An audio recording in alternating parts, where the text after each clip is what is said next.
Hello students. Uh, After a long time we are proceeding with the chapter 2 microorganisms, friends and foe. ठीक है.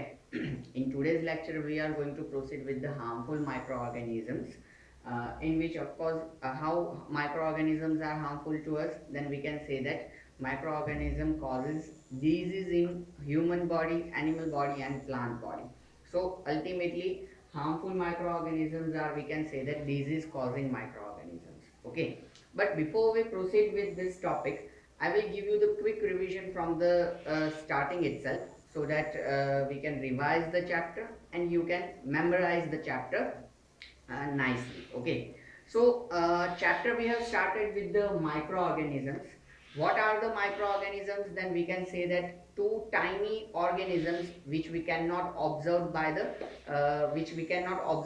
naked eyes are known as microorganisms. ऐसे छोटे छोटे छोटे micro organisms, ठीक है, ऐसे छोटे छोटे ऑर्गेनिजम्स की जिनको हम खुली आंखों से भी नहीं देख सकते हैं, ये हमारे लिए क्या है, माइक्रो ऑर्गेनिजम्स है. तो जिनको देखने के लिए माइक्रोस्कोप का या इलेक्ट्रॉन माइक्रोस्कोप का यूज करना पड़ता है, ठीक है, उनको हम क्या कहते हैं, माइक्रो ऑर्गेनिजम्स कहते हैं. ठीक है, माइक्रो ऑर्गेनिजम्स के एग्जांपल्स में हम ले सकते हैं बैक्टीरिया, वायरस, प्रोटोजोआ, एल्गे, ठीक है, फंजाई. ये सारे क्या थे, इसके ग्रुप्स ऑफ माइक्रो ऑर्गेनिजम्स जो हम अभी आगे देख रहे हैं. ठीक है, फिर हमने ये देखा था कि जो स्टडी होता है माइक्रो ऑर्गेनिजम्स का, that is a part of biology and which is known as microbiology. ठीक है, और जो पर्सन या साइंटिस्ट इसके ऊपर स्टडी करते हैं, they are known as microbiologist. उनको हम क्या कहते हैं, माइक्रोबायोलॉजिस्ट कहते हैं. ठीक है, फिर हमने माइक्रो ऑर्गेनिजम्स के कैरेक्टरिस्टिक्स देखे थे. तो उसमें हमने देखा था कि micro organisms are ubiquitous, in the sense कि माइक्रो ऑर्गेनिजम्स हर जगह पाए जाते हैं. ठीक है, on the log of wood, in ocean, on in forest, in desert. Okay, on skin of the human being, in stomach of the human being, हर जगह पे माइक्रो ऑर्गेनिजम्स होते हैं. अत्र तत्र सर्वत्र हमने देखा था. ठीक है, तो वो उसका कैरेक्टरिस्टिक था. फिर some of the micro organisms are singular, अकेले पाए जाते हैं, and some of the micro organisms are found in the colonies, group में पाए जाते हैं. ठीक है, देन सिस्ट के बारे में हमने देखा था. ये एक बहुत ही इंपॉर्टेंट कैरेक्टरिस्टिक था माइक्रो ऑर्गेनिजम्स का, कि अनवांटेड वेदर कंडीशंस में माइक्रो ऑर्गेनिजम्स अपने ऊपर या अपने बॉडी के ऊपर एक प्रोटेक्टिव लेयर डेवलप कर लेते हैं. ठीक है, and that layer is known as cyst. उसको क्या कहा जाता है, सिस्ट कहा जाता है. ठीक है, कि जो कि वैसे अनवांटेड वेदर कंडीशन में उनको क्या करता है, प्रोटेक्ट करता है, उनका ग्रोथ जो है उसको प्रोहिबिट करता है, रोकता है. ठीक है, अगेन उसके हम कह सकते हैं कि सुटेबल वेदर कंडीशन होने पे माइक्रो ऑर्गेनिजम्स क्या हो सकते हैं, उससे वापस रिएक्टिव हो सकते हैं. इसके लिए हमने रेफ्रिजरेटर वाला एग्जांपल भी लिया था कि वेजिटेबल्स, फ्रूट्स वगैरह हम बाहर रखते हैं तो तुरंत सड़ जाते हैं, उनका डिकम्पोजिशन जल्दी हो जाता है. लेकिन रेफ्रिजरेटर में ऐसा unwanted weather condition microorganisms के लिए डेवलप होता है, हमारे लिए तो ऑफकोर्स वांटेड. तो माइक्रो ऑर्गेनिजम्स के लिए ऐसा अनवांटेड वेदर कंडीशन डेवलप होता है, इस वजह से उनका ग्रोथ जो है वो काफ़ी स्लो हो जाता है.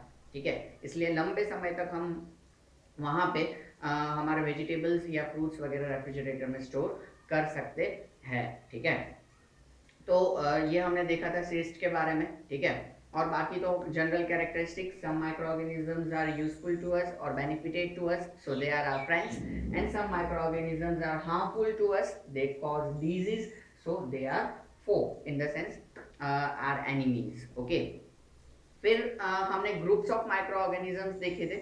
ठीक है, तो उसमें हम सीक्वेंस फॉलो करें, दैट विल बी बेटर. हाँ, उसमें हमने सबसे पहले देखा था बैक्टीरिया. तो बैक्टीरिया में हमने देखा था कि जनरली बैक्टीरिया कैसे होते हैं, यूनिसेल्युलर होते हैं. ठीक है, और वो कॉलोनीज में पाए जाते हैं. यूनिसेल्युलर इन द सेंस कि सिंगल सेल, उनकी बॉडी में एक ही सेल होता है जो कि उनके पूरा प्रोसेस जो है बॉडी का वो एग्जीक्यूट करता है. ठीक है, और उसका भी वेल डिफाइंड न्यूक्लियस होता नहीं है.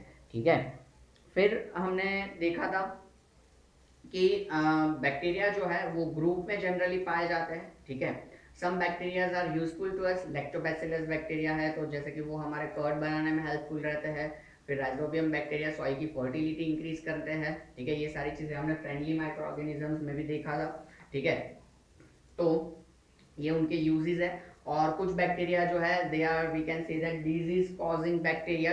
कैसे कैसे डिजीज करते हैं वो, ट्यूबरक्यूलोसिस है, डिप्थीरिया है, वूपिंग कफ है, कोलेरा, टाइफॉइड। तो ये सारे डिजीज जो है वो बैक्टीरिया की वजह से होते हैं। ठीक है, ये हमने देखा था। फटाफट मैं क्विक रिवीजन आपको दे रहा हूँ। देन एल्गे में हमने देखा था कि एल्गे जनरली जहाँ पे स्टेगनेंट वाटर, जमा हुआ पानी होता है, और साथ में हम कह सकते हैं कि सनलाइट होता है, वहाँ पे एल्गे डेवलप होता है। एल्गे और प्लांट की कुछ सिमिलरिटीज है कि प्लांट्स फोटोसिंथेसिस से खुद अपना फूड बनाते हैं, वैसे ही एल्गे भी ग्रीन होता है, तो वो फोटोसिंथेसिस से खुद अपना क्या कर सकता है, फूड प्रोड्यूस कर सकता है, और ग्रेजुअली वो क्या होता जाता है, ग्रो होता जाता है, डेवलप होता जाता है।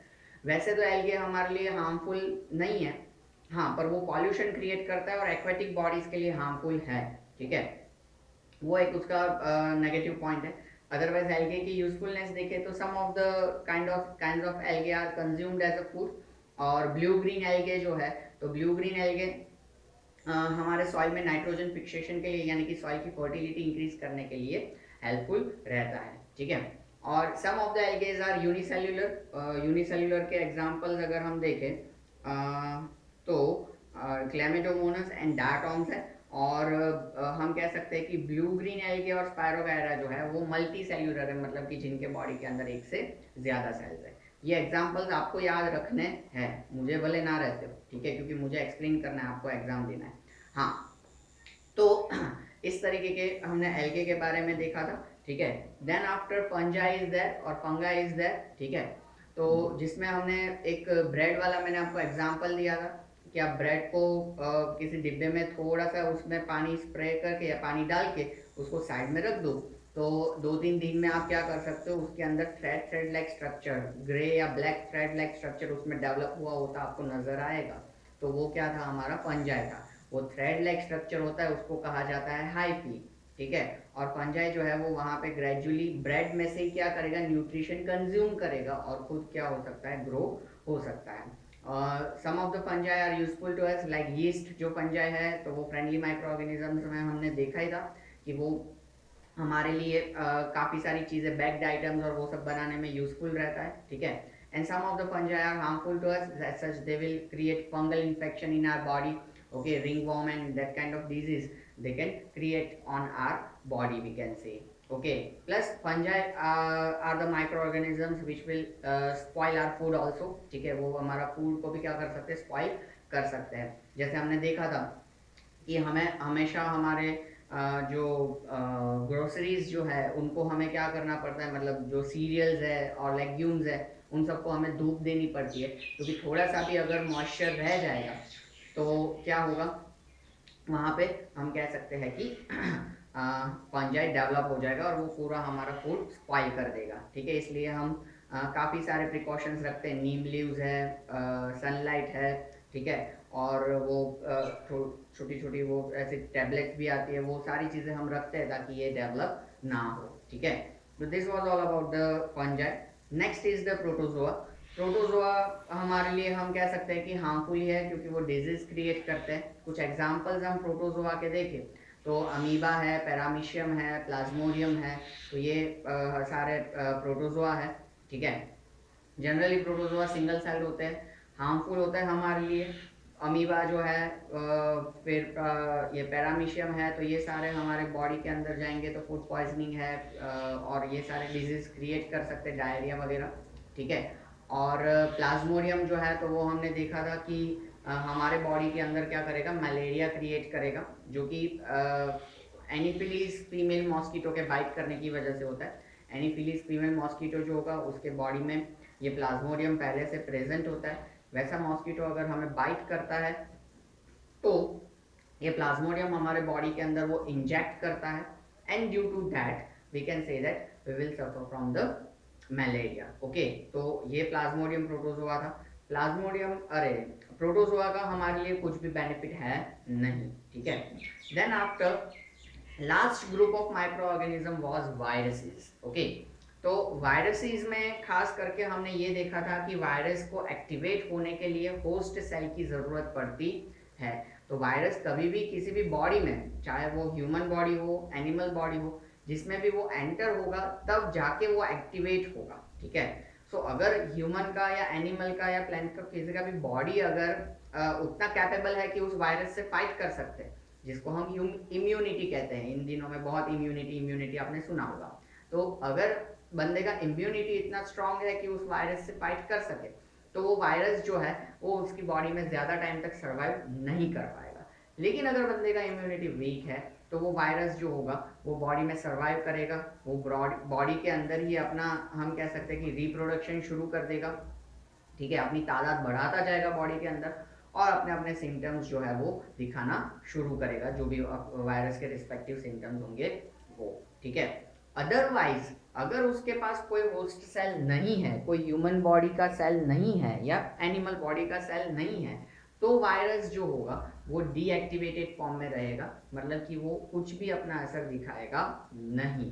इसी वजह से virus is at the edge of, we can say that, non living and living organisms, ठीक है, उसकी हम कह सकते हैं कि बॉर्डर लाइन पे है, ठीक है। तो जब वो होस्ट सेल में नहीं है तब तक वो क्या करता है, as a non living organism behave करता है, लेकिन होस्ट सेल मिलने पे भाई के नखरे शुरू हो जाते हैं, ठीक है। तो दैट इज द वायरस, ठीक है। वायरस के हमने एग्जाम्पल्स, एक एग्जाम्पल तो अभी करंट है ही जो मुझे भी देने की ज़रूरत नहीं है, बाकी जैसे कि HIV है, ह्यूमन इम्यूनो डेफिशिएंसी वायरस, ठीक है। फिर पोलियो, चिकन पॉक्स, मीजल्स, ये सारे डिजीज जो है वो वायरसेस की वजह से होते हैं। अब वायरस को क्योर करने के लिए एंटीबायोटिक्स नहीं होते हैं, क्योंकि एंटीबायोटिक्स क्या करते हैं, अपने बैक्टीरिया और फंजाई से हुए डिजीज को क्योर करते हैं, पर वायरस को क्योर करने के लिए होता है वैक्सीन, ठीक है। तो फ्रेंडली माइक्रो ऑर्गेनिज्म के टॉपिक में हमने वैक्सीन के बारे में डिटेल में पढ़ा था कि ये वैक्सीन जो है उसमें क्या होता है, डीएक्टिवेटेड वायरसेस होते हैं जो कि हमारे बॉडी में इंजेक्ट किए जाते हैं। अब एक्सटर्नली जब हमारा बॉडी कोई ऐसे वायरसेस के कांटेक्ट में आता है तो ऑलरेडी जो डीएक्टिवेटेड वायरस हमारे बॉडी के अंदर इंटरनली प्रेजेंट है वो उनको फाइट देंगे और हमारे बॉडी को प्रोटेक्ट करेंगे, दैट इज द वैक्सीन, ठीक है, जिसकी हमें अभी बहुत ज़रूरत महसूस हो रही है, ठीक है। तो ये जो है दैट इज द वैक्सीन। तो वायरस जो है, ठीक है, वो वैक्सीन से ह्यूमन बीइंग जो है वो अपना बॉडी क्या कर सकता है, वायरस से प्रोटेक्ट कर सकता है, ठीक है। वायरस को कोई मेडिसिन से क्योर करना बहुत मुश्किल रहता है, ठीक है। तो दैट इज द वायरस, ठीक है, ये हमने पढ़ा था। फिर where do microorganisms live topic था, तो वो हमने देखा था यूबिक्विटस, सभी जगह पाए जाएंगे, ठीक है, वो भी बार बार बताने की ज़रूरत नहीं है। हाँ, then after we have observed friendly microorganisms, ठीक है। मैं आपको पूरे चैप्टर का रिवीजन इसलिए दे रहा हूँ, ठीक है, एक की दो वजह, एक तो काफ़ी समय बाद हमारा लेक्चर आया और दूसरी वजह कि आपको पूरा चैप्टर जो है वो याद रह जाए कि ये चैप्टर जो है वो यहाँ से ये टॉपिक से शुरू होता है और आगे आगे आगे ये सारी चीज़ें इस चैप्टर के अंदर है, ठीक है, ये आपको याद रह जाए बार बार बार बार सुनने से, ठीक है। तो फ्रेंडली माइक्रो ऑर्गेनिजम्स, तो फ्रेंडली माइक्रो ऑर्गेनिजम्स में हमने देखा था कि how micro organisms are useful to us, ठीक है। तो जिसमें हमने देखा था कि first micro organisms are useful in making of curd, bread and cake. तो कर्ड बनाने में माइक्रो ऑर्गेनिजम्स हमारे लिए काफ़ी यूजफुल है, जिसमें हमने बैक्टीरिया, लैक्टोबैसिलस बैक्टीरिया का यूज देखा था कि ल्यूकवार्म मिल्क लिया जाता है। Lukewarm milk in the sense ज़्यादा गर्म नहीं, ज़्यादा ठंडा नहीं, क्योंकि ज़्यादा गर्म होगा तो भी बैक्टीरिया मर जाएंगे, ज़्यादा ठंडा होगा तो बैक्टीरिया डीएक्टिवेट हो जाएंगे, ठीक है, मतलब कि वो काम नहीं करेंगे, इसलिए ल्यूकवार्म मिल्क लिया जाता है रूम टेम्परेचर में, ठीक है। तो ल्यूकवार्म मिल्क में क्या किया जाता है, एक स्पून भर के कर्ड डाला जाता है, तो कर्ड के अंदर होते हैं लैक्टोबैसिलस बैक्टीरिया। ये लैक्टोबैसिलस बैक्टीरिया क्या करेंगे कि मिल्क के अंदर जो शुगर है, लैक्टो शुगर जो है, उसको कंज्यूम करेंगे और उसका कन्वर्जन किस में करते जाएंगे, वो लैक्टिक एसिड में कन्वर्ट करते जाएंगे। साथ में जो मिल्क के अंदर केजीन प्रोटीन होता है उसका कोएगुलेशन होता है, यानी कि वो जमता जाता है और इस तरीके से हमारा पूरा कर्ड का फॉर्मेशन होता है।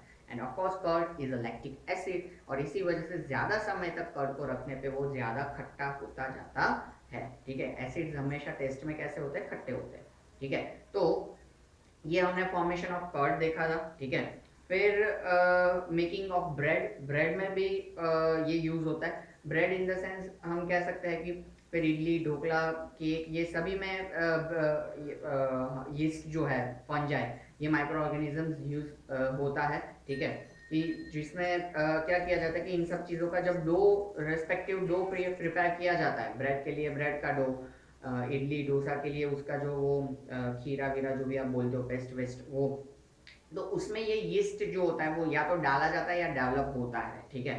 और ये यीस्ट क्या करेगा, उसमें फर्मेंटेशन करेगा, उसका शुगर कंज्यूम करता जाएगा, कार्बन डाइऑक्साइड जनरेट करता जाएगा, और ये कार्बन डाइऑक्साइड गैस जो है वो बेकिंग के टाइम पे वहां से आटे में से रिलीज होता है, और इसी वजह से हमारा बन जो है वो कैसा होता है, एकदम सॉफ्ट और फ्लफी बनता है। ब्रेड, केक का बन, इडली, ढोकला, ये सारी चीज़ों में यही कंसेप्ट रहता है। इसी वजह से उसमें छोटे छोटे छेद रहते हैं, और ये कार्बन डाइऑक्साइड रिलीज होने की वजह से ये कैसा बनता है, एकदम सॉफ्ट बनता है, फ्लफी बनता है, ठीक है। तो ये यीस्ट जो है वो फर्मेंटेशन के लिए हमारे लिए यूजफुल है, और खास करके ये फर्मेंटेशन हमारे जो आइटम्स है, इडली ढोकला डोसा, इन सब में ये फर्मेंटेशन की बहुत ज़रूरत पड़ती है, क्योंकि वो हमने डिस्कस किया ही था, ठीक है, कि आप शाम को बोलो मम्मी को कि ये सब बनाना है तो मम्मी मना कर देंगी, क्योंकि रीज़न कि भाई वो फर्मेंटेशन होगा नहीं, आथोला वो जो हमने डिस्कस किया था, ठीक है। तो यह फर्मेंटेशन जो है वो लंबे समय पे उसको रखने से क्या होता है, ग्रेजुअली होता है, ठीक है। फिर हमने देखा था commercial use of microorganisms in the sense making of alcohol, ठीक है, wine, acetic acid, this all commercial items are prepared with the use of microorganisms, okay, जिसमें फंजाई का यूज है कि ये यीस्ट जो है वो फर्मेंटेशन करता है, और फर्मेंटेशन से कार्बन डाइऑक्साइड और अल्कोहल जनरेट करता है।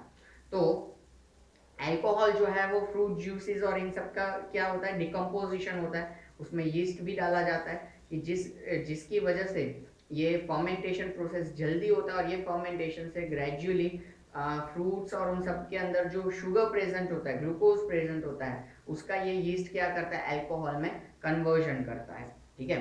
तो this is we can say that use of the fungi yeast to in making of alcohol. तो ये फर्मेंटेशन प्रोसेस जो है वो लाइफ लॉन्ग चलता रहता है, और इसी वजह से जैसे हमने देखा था कि अल्कोहल जितना पुराना उतना अच्छा या स्ट्रॉन्ग, इसकी वजह यही है कि उसमें उतना ज़्यादा फर्मेंटेशन होगा, उतना अल्कोहल का प्रोपोर्शन क्या होगा, ज़्यादा होगा, ठीक है। So that is the we can say that commercial use of microorganism. Then medicinal use of microorganisms. Microorganisms are useful in to prepare antibiotics and vaccines. ठीक है, तो एंटीबायोटिक्स जो है वो अलग अलग तरीके के बैक्टीरिया और फंजाई में से बनाए जाते हैं, जो कि अलग अलग तरीके की डिजीज से हमें क्या करते हैं, प्रोटेक्ट करते हैं। तो एजिथ्रोमाइसिन है, ठीक है, फिर ये पेनिसिलिन है, तो ये सारे एंटीबायोटिक्स के एग्जाम्पल्स हैं। फिर वैक्सीन हमने जैसे अभी डिस्कस किया वायरस के टाइम पे कि डेड वायरसेस ह्यूमन बॉडी के अंदर इंजेक्ट कर दिए जाएंगे, जो कि लाइव वायरसेस से ह्यूमन बॉडी को क्या करेंगे, प्रोटेक्ट करेंगे। तो ये भी माइक्रो ऑर्गेनिज्म से ही बनाया जाता है, तो that is the use of microorganism we can say, okay.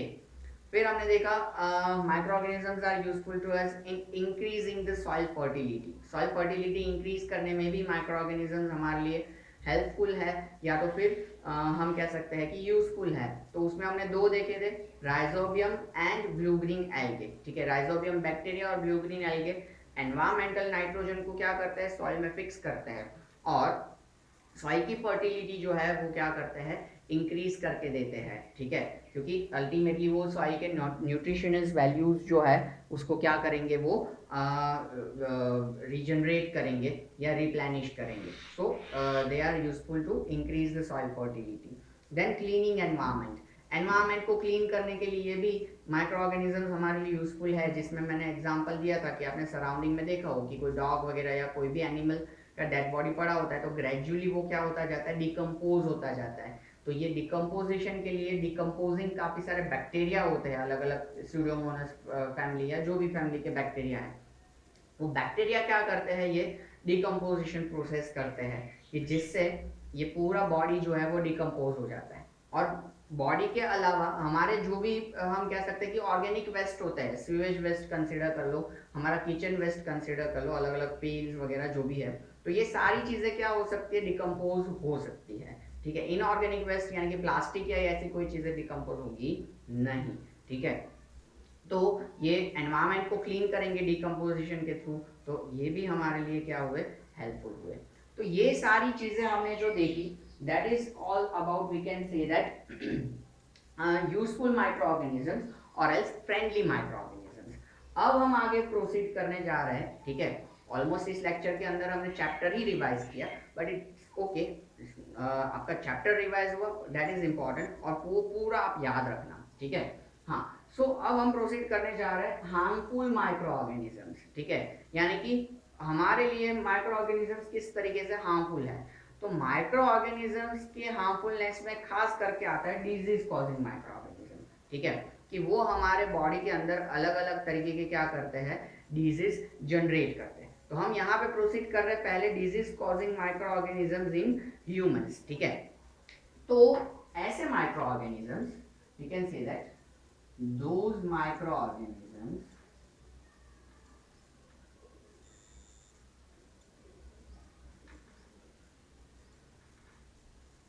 which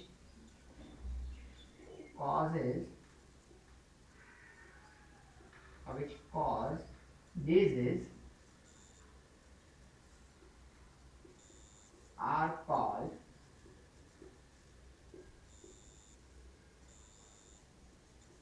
pathogens, ठीक है। उनको क्या कहा जाता है, पैथोजेंस कहा जाता है, ठीक है। those microorganisms which cause disease in human beings or animals or else we can say that plants are called pathogens. उनको क्या कहा जाता है, पैथोजेंस कहा जाता है, ठीक है, या जर्म्स भी आप कह सकते हो, ठीक है। तो ये ऐसे माइक्रो ऑर्गेनिजम्स है जो कि ह्यूमन बीइंग के अंदर क्या करते हैं, डिजीज क्रिएट करते हैं। अब ये ह्यूमन बीइंग के अंदर डिजीज कहाँ से क्रिएट करेंगे, पैथोजेंस जो है, तो वो बॉडी के अंदर एंटर होंगे तब भी डिजीज क्रिएट कर सकते, बाहर से तो कर नहीं सकते। तो ये ह्यूमन बॉडी में किस तरीके से एंटर हो सकते हैं, तो उसमें अगर हम देखें तो इसका मेन क्लासिफिकेशन जो है वो दो तरीके से हो सकता है, ठीक है। देखिए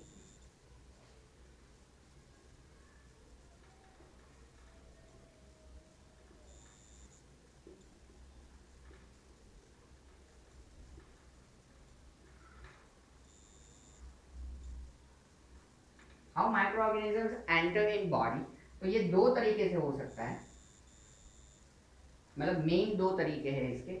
एक हम कह सकते हैं कि एयर, फिर हम कह सकते हैं कि फूड जो हम कंज्यूम करते हैं, या तो फिर वाटर, फिर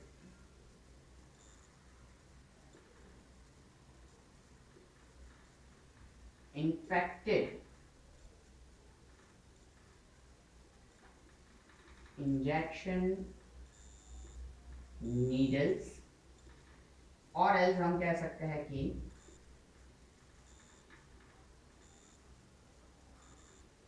physical contact with infected person. मैं शॉर्ट में लिख रहा हूं,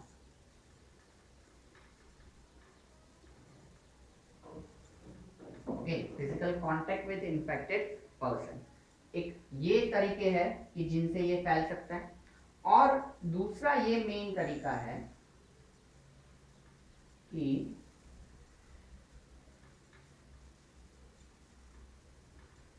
थ्रू कैरियर्स, ठीक है।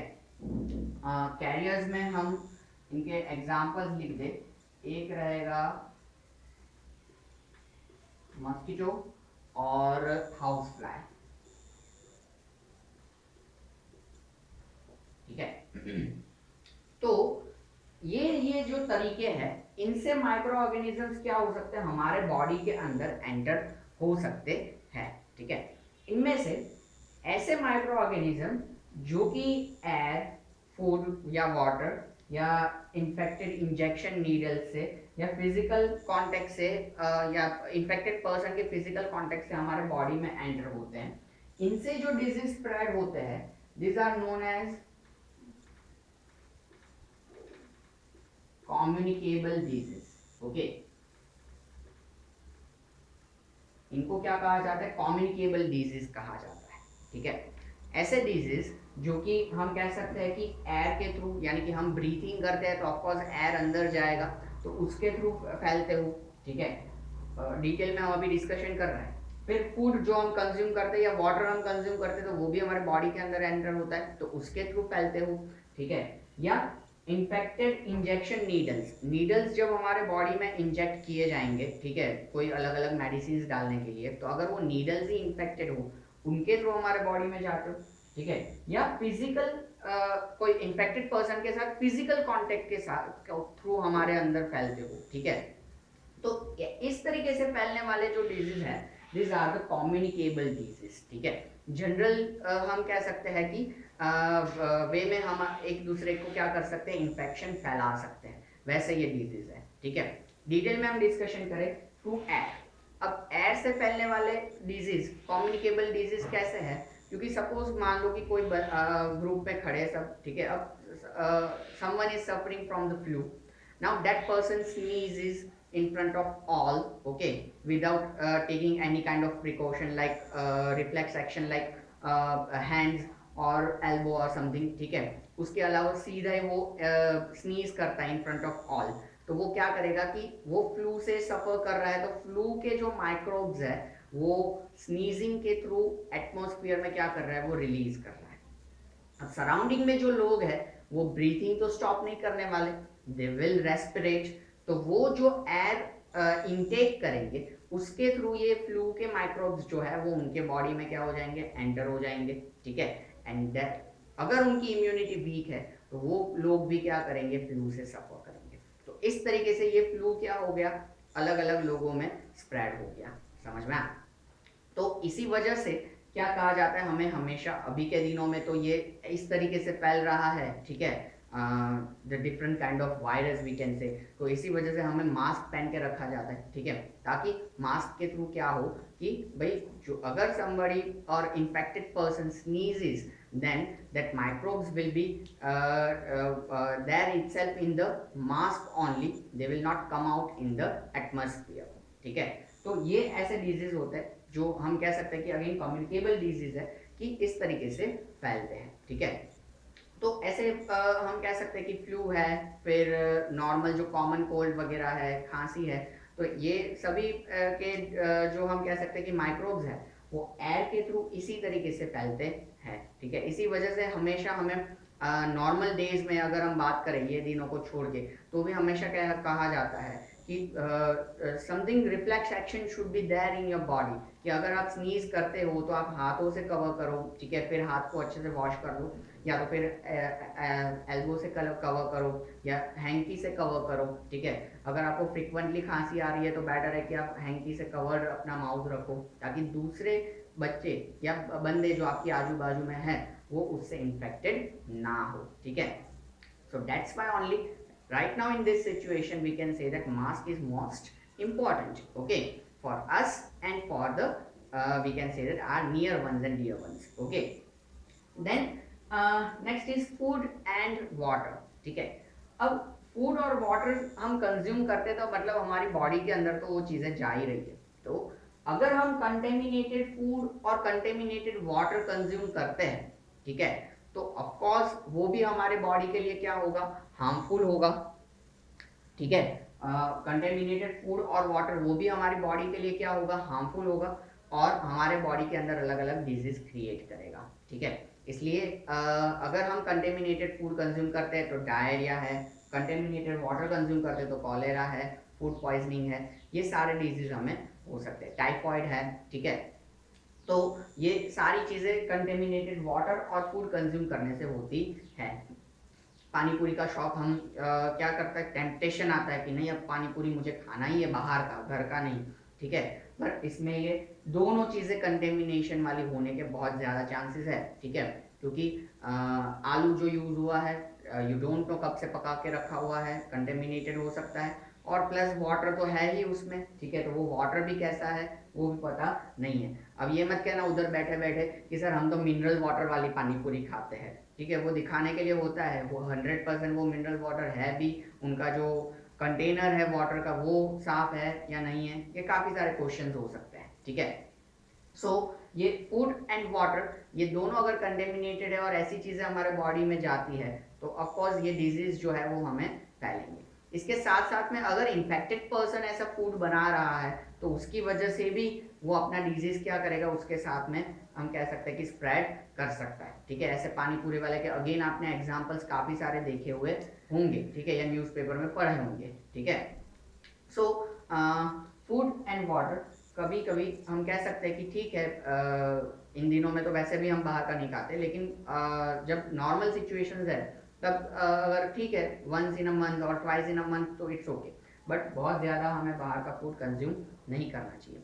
और घर का फूड भी वेल कुक्ड फूड हमें कंज्यूम करना चाहिए। ठीक है, रखा हुआ फूड हमें कंज्यूम नहीं करना चाहिए। ऐसा कि सपोज मान लो कि आज आलू पराठा बना दिया, अब बच गया तो कल रात को भी खा लिया ओवन में गर्म करके, नहीं, ऐसा नहीं होना चाहिए। ठीक है, मैक्स टू मैक्स कल सुबह आप खाओ तो ठीक है, लेकिन उससे ज़्यादा टाइम तक उसको रखना नहीं चाहिए, तो भी वो क्या हो सकता है, कंटेमिनेट हो सकता है, भले रेफ्रिजरेटर में रखा हो। वेजिटेबल, अरे मतलब वेजिटेबल्स आ रहे हैं, मतलब आई मीन टू से सब्जी वगैरह है, तो वो भी हमें रखनी नहीं चाहिए। ठीक है, तो ये सारा हम कह सकते हैं कि फूड एंड वाटर से डिजीज जो स्प्रेड होते हैं और उसका प्रिवेंशन। ठीक है, मैं प्रिवेंशन आपको साथ में समझाता जा रहा हूँ।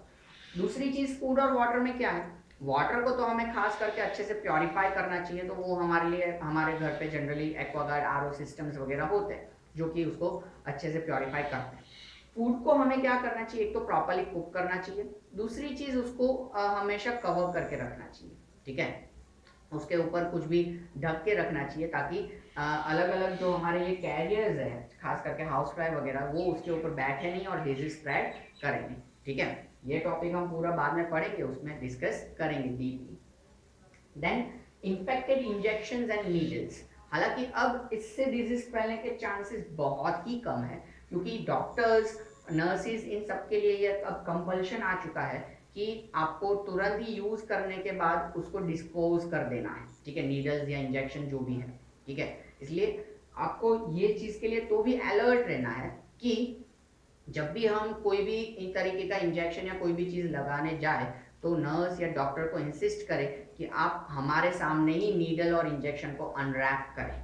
ठीक है, मतलब रैपर में से हमारे सामने ही निकाले और हम देखें कि हाँ ये नया है। ठीक है, यूज्ड वन नहीं है। जनरली डॉक्टर्स अब और या नर्सेज अब ये करते ही नहीं है, बट इन केस हमें हमारे तरीके से अलर्ट रहना जरूरी है। ठीक है, दूसरी चीज खास करके जो हम बार्बर शॉप पे जाते हैं, खास करके बॉयज ज़्यादा जाते हैं। ठीक है, और या गर्ल्स भी अपने अपने सैलून वगैरह में जाते हैं। ठीक है, तो वहाँ पर भी जब हम ब्लेड यूज़ करते हैं, ठीक है, या बार्बर जो है वो ब्लेड यूज़ करता है, तो हमें वो इंसिस्ट करना है कि आप हमारे सामने नया ब्लेड अनरैप करो और वो यूज़ करो। ठीक है, ताकि कोई भी डिजीज़ हमें स्प्रेड ना हो, क्योंकि एक ब्लेड एक बंदे पे यूज़ किया है, वैसा ही ब्लेड हमारे ऊपर भी यूज़ करेंगे तो there are chances to transmit the diseases. Okay, not in this situation, I am talking about the normal situation also. Okay, क्योंकि सिर्फ एक ही डिजीज की हम बात नहीं कर रहे हैं, हम सारे डिजीज की बात कर रहे हैं। ठीक है, तो इस तरीके से ये फैलता है और उसके ये prevention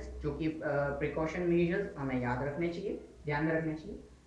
and last one is the physical contact with the infected person. ठीक है, अभी नया नया जो ये एक डिजीज हमारे सामने है, जो कि सिर्फ हैंड शेक से भी क्या हो सकता है, ट्रांसमिट हो सकता है। इस तरीके का ये कम्युनिकेबल डिजीज है। ठीक है, तो handshake is nothing but the physical contact only. ठीक है, तो और भी उसके अलावा कोई भी किसी भी तरीके के फिजिकल कांटेक्ट इन्फेक्टेड पर्सन के साथ अगर हम करेंगे तो डिजीज जो होंगे वो ट्रांसमिट हो सकते हैं। ठीक है, HIV, ह्यूमन इम्यूनो डेफिशिएंसी जो वायरस है, ठीक है, तो ये वायरस जो है वो फिजिकल कॉन्टेक्ट से ज़्यादा फैलते हैं, not by normal physical contact and talks and all. ठीक है, different kind of physical contact, तो उससे ये ज़्यादा फैलता है। ठीक है, तो ये उसका एग्जाम्पल है।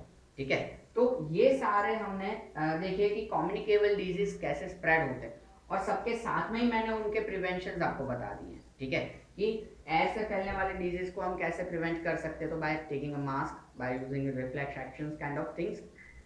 ओके, तो उससे हम उसको प्रिवेंट कर सकते हैं। फूड एंड वाटर में हमने देखा काफ़ी सारे पॉइंट्स हमने प्रिजर्वेशन के देखे कि भाई फूड जो है, फूड आइटम्स जो है उसको अच्छे से कुक करके खाना चाहिए। ठीक है, कवर्ड फूड खाना चाहिए हमें। वाटर जो है तो वो प्योरीफाइड वाटर हमें कंज्यूम करना चाहिए ताकि ये फैले नहीं। इन्फेक्टेड इंजेक्शन एंड नीडल्स में हमने देखा कि इससे कैसे डिजीज फैलते हैं, वो तो हमने देखा। साथ में हमने देखा कि हमेशा हमें डिस्पोजेबल सीरिंज और नीडल्स और वो सारी चीज़ें यूज़ करनी चाहिए, और साथ में हमारे सामने ही हमें ये देख के अनरैप करवाना चाहिए, ठीक है। और फिजिकल कॉन्टेक्ट हमें इन्फेक्टेड पर्सन के साथ अवॉइड करने चाहिए, ठीक है। तो ये हमने देखे कम्युनिकेबल डिजीज कैसे फैलते हैं और साथ में उसका प्रिवेंशन, ठीक है। तो हार्मफुल माइक्रो ऑर्गेनिज्म के टॉपिक में आपको disease causing microorganisms in human और ह्यूमन बींग्स, ठीक है, वो आपको पढ़ना है। फिर प्रिवेंशन ऑफ कम्युनिकेबल डिजीजेस, वो आपको पढ़ना है, ठीक है। फिर कैरियर्स वाला जो है, ठीक है, वो टॉपिक हम नेक्स्ट लेक्चर में कंक्लूड कर रहे हैं, ठीक है। तो ये सारी चीजें आपको अच्छे से पढ़नी है, ठीक है। नेक्स्ट लेक्चर में हम कैरियर्स यानी कि मॉस्किटोज और हाउस फ्लाई के थ्रू किस तरीके से डिजीज स्प्रेड होते हैं वो हम समझेंगे, ठीक है। सो इतनी चीज़ें आप यहाँ तक की यानी कि prevention from the communicable disease तक की चीज़ें पढ़ लीजिएगा, और पूरा चैप्टर हो सके तो एक बार अच्छे से रिवाइज कर लीजिएगा। आगे का पढ़ना चाहो तो पढ़ सकते हो, नो इश्यूज, ओके। सो मिलते हैं नेक्स्ट लेक्चर में, take care, see you soon.